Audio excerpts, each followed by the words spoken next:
ఒక బిడ్డ చనిపోతే భయంతో ఎవరికీ చెప్పకుండా రహస్యంగా పాతిపెడితే అది హత్యతో సమానమా? చాలా సున్నితమైన ప్రశ్న ఇది. కాని ఈరోజు మనం సరిగ్గా దీని గురించే మాట్లాడుకోబోతున్నాం. ఎందుకంటే ఈ చట్టం కొన్నిసార్లు అమాయకులను కూడా దోషులుగా నిలబెట్టే ప్రమాదముంది. చూడండి, ఈ ప్రశ్న చాలా గ్రామాల్లో వినిపిస్తూ ఉంటుంది. భయంతోనో ఏం చేయాలో తెలియకనో తీసుకున్న ఒక్క నిర్ణయం మొత్తం జీవితాన్నే మార్చేయచ్చు. మరి అసలు చట్టం దీని గురించి ఏం చెబుతోంది చూద్దాం. అయితే ఈ ప్రశ్నకు సమాధానం దొరకాలంటే మనం చట్టం యొక్క అసలు ఉద్దేశాన్ని అర్థం చేసుకోవాలి. చట్టం శిక్షించేది ఆ పాతిపెట్టే పనిని కాదు, దాని వెనుక ఉన్న ఆలోచనని, ఆ ఇంటెన్షన్ని. ఏంటది చూద్దాం రండి.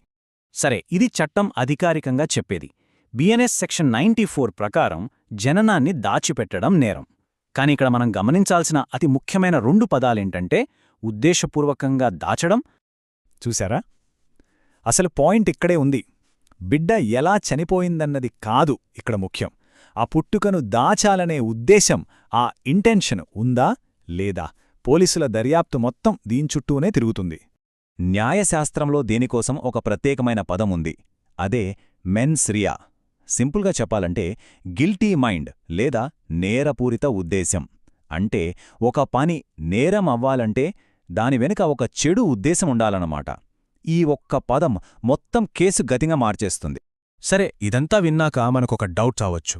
అసలొక పుట్టుకను దాస్తే ప్రభుత్వానికి ఏంటి సమస్య? ఎందుకు ఇంత సీరియస్గా తీసుకుంటారు? ఎందుకంటే ఒక జననాన్ని దాచడం అంటే కేవలం ఒక రికార్డును మాయించేయడం మాత్రమే కాదు. దాని వెనక ఇంకేదైనా పెద్ద నేరం ఉంటే దాని దర్యాప్తును అడ్డుకోవడమే అవుతుంది గదా. అందుకే ప్రభుత్వం ఈ విషయాన్ని చాలా తీవ్రంగా పరిగణిస్తుంది. సరే, మరి ఒకవేళ ఎవరైనా ఈ కేసులో ఇరుక్కుంటే అప్పుడు వాళ్ల పరిస్థితి ఏంటి? ఇక్కడ 2 దారులుంటాయి. ఆ దారి వాళ్ల ఉద్దేశాన్ని బట్టి ఉంటుంది. అంటే ఆ నేరపూరిత ఉద్దేశం ఉందా లేదా అన్నదానిపైనే అంతా ఆధారపడి ఉంటుంది. ముందుగా నిర్దోషుల గురించి మాట్లాడుకుందాం. పొరపాటున ఈ కేసులో ఇరుక్కుంటే వాళ్ల పరిస్థితి ఏంటి? తమను తాము ఎలా కాపాడుకోవాలి? వాళ్ల డిఫెన్స్ కోసం ఇక్కడొక క్లియర్ ప్లాన్ ఉంది. ఇది చాలా ముఖ్యం. జాగ్రత్తగా వినండి. స్టెప్ 1, వెంటనే లాయర్ని కలవాలి. పోలీసులకి ఎలాంటి స్టేట్మెంట్ ఇచ్చే ముందైనా సరే నా లాయర్ వచ్చాకే మాట్లాడతాను అని స్పష్టంగా చెప్పాలి. స్టెప్ 2, సాక్ష్యాలను కాపాడుకోవాలి. మెడికల్ రికార్డులు, ఎవరికైనా సహాయం కోసం చేసిన ఫోన్ కాల్సు, చుట్టుపక్కల వాళ్ల సాక్ష్యాలు అన్నీ సేకరించాలి. స్టెప్ 3, జరిగిన విషయాన్ని మార్చి చెప్పకూడదు. కంగారు, భయం వల్లే ఇలా జరిగిందని చెప్పాలి. అంతేగాని కావాలని దాచాలనే ప్లాన్ లేదని స్పష్టం చేయాలి. ఇక 4వది చాలా ఇంపార్టెంట్. గుడ్డిగా ఏ కాగితం మీద సంతకం పెట్టొద్దు. మరోవైపు ఒకవేళ దాచిపెట్టాలనే ఉద్దేశం ఉందని తేలితే అప్పుడు న్యాయ ప్రక్రియ పూర్తిగా వేరేలా ఉంటుంది.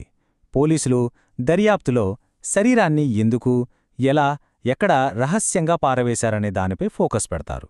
తర్వాత కోర్టులో ఛార్జిషీట్ వేస్తారు. ఒక్కోసారి ఈ సెక్షన్ 94తో పాటు ఇంకా తీవ్రమైన సెక్షన్లు కూడా యాడ్ చేయొచ్చు. విచారణలో రాత్రిపూట చేయడం, ఒంటరిగా చేయడం లాంటి వాటిని బట్టి కోర్టు ఉద్దేశాన్ని అంచనా వేస్తుంది.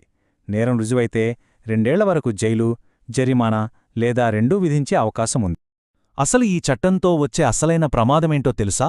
దీన్ని దుర్వినియోగం చేసే అవకాశం ఉండటమే.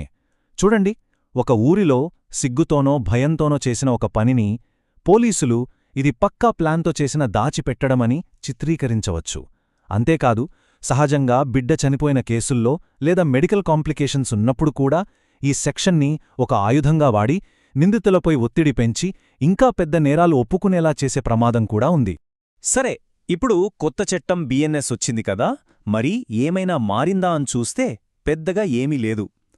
పాత ఐపీసీ సెక్షన్ 318లో ఏముందో కొత్త బిఎన్ఎస్ సెక్షన్ 94లో కూడా దాదాపు అదే ఉంది. నేరం అదే, శిక్ష కూడా అదే. అంటే చట్టం మారినా సారాంశం మారలేదు. అసలైన రిస్క్ ఎప్పుడూ ఒకటే, ఆ ఉద్దేశాన్ని మనకి వ్యతిరేకంగా ఎలా ప్రొజెక్ట్ చేస్తారని దానిలోనే ఉంది.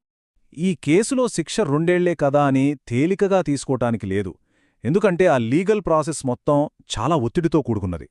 అయితే అదృష్టవశాత్తు ఇలాంటి ప్రక్రియాపరమైన ఇబ్బందుల్నించి మనల్ని మనం కాపాడుకోటానికి మన రాజ్యాంగమే ఒక పెద్ద రక్షణ కవచంలా పనిచేస్తుంది. మన ప్రాథమిక హక్కులే మన అసలైన బలం. గుర్తుపెట్టుకోండి, ఆర్టికల్ 21 మన జీవించే హక్కు. ఇది చట్టవిరుద్ధ అరెస్టుల నుంచి, పోలీసుల వేధింపుల నుంచి మనల్ని కాపాడుతుంది. ఆర్టికల్ 23 ఇది చాలా పవర్ఫుల్. మనల్ని మనమే నిందించుకోమని ఎవరూ బలవంతం చేయలేరు. అంటే నేను నేరం చేశాను అని ఒప్పుకోమని ఒత్తిడి చెయ్యలేరు. మౌలంగా ఉండే హక్కు మనకుంది. ఇక ఆర్టికల్ 22 అరెస్ట్ చేస్తే ఎందుకు అరెస్ట్ చేశారో చెప్పాలి, మనకి నచ్చిన లాయర్తో మాట్లాడే అవకాశం ఇవ్వాలి. ఇవి రాజ్యాంగంలోని వెరు అక్షరాలు కాదు, మన చేతిలో ఉన్న ఆయుధాలు. సరే, ఇదంతా విన్నాక మనం నేర్చుకోవాల్సిన చివరి పాఠమేంటి? దీన్నొక గ్రామనీతిలా కూడా చెప్పుకోవచ్చు. చూడండి, మనం భయంతో చేసిన ఒక చిన్న పనిని కూడా చట్టం ఒక ఉద్దేశం అనే కోణంలో చూడగలదు. అందుకే ఏం జరిగినా కంగారు పడకుండా ముందు సాక్ష్యాలను భద్రపరుచుకోవాలి. ఆ తర్వాత తక్కువగా మాట్లాడాలి. అన్నింటికంటే ముఖ్యంగా పక్కన ఒక లాయర్ను ఉంచుకోవాలి. ఎందుకంటే భయం కంటే సంసిద్ధతే మనల్ని కాపాడుతుంది. చివరగా ఒక్క ప్రశ్నతో ముగిద్దాం. ఇలాంటి ఒక సంక్షోభం ఎదురైనప్పుడు ఎవరి కథను వాళ్లు కాపాడుకునేంత సన్నద్ధంగా ఉన్నారా? గుర్తుంచుకోండి, చట్టం గురించి తెలుసుకోవడమంటే అధికారం సంపాదించడం కాదు, అది మన స్వేచ్ఛను మనం కాపాడుకోవడం.